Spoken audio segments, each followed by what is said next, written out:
নমস্কার বন্ধুরা, তাপসীস কিচেনে আপনাদের সবাইকে স্বাগত। আজকে আমি মকর সংক্রান্তি স্পেশাল পুলি পিঠের রেসিপি নিয়ে হাজির হয়েছি। পুলি পিঠে বানানোর জন্য প্রথমে নারকেলটা কুচি করে নেওয়া হয়েছে। এবারে কড়াইতে গুড়টা ফুটিয়ে নিয়ে ওর মধ্যে নারকেল কুচিটা দিয়ে দিচ্ছি। একটু সামান্য আদা দিয়ে দিতে হবে থেতো করে। নারকেলের জলটা যতক্ষণ না শুকিয়ে গেছে ততক্ষণ নাড়তে হবে। পুলি পিঠে বানানোর জন্য এখানে আমাদের নারকেলের পুর তৈরি হয়ে গেছে।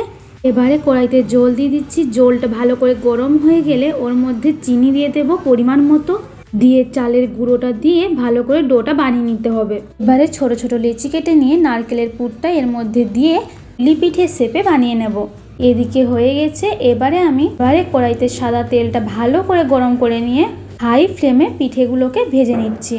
অবশ্যই হাই ফ্লেমে ভাজতে হবে, না তো পিঠেগুলো কিন্তু শক্ত হয়ে যাবে। একে একে সবগুলো পিঠে এই একই প্রসেসে আমি ভেজে নিচ্ছি।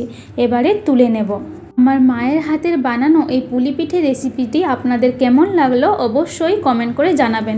আর ভালো লাগলে আমার চ্যানেলটিকে সাবস্ক্রাইব করতে ভুলবেন না। দেখা হচ্ছে নতুন রেসিপির সাথে।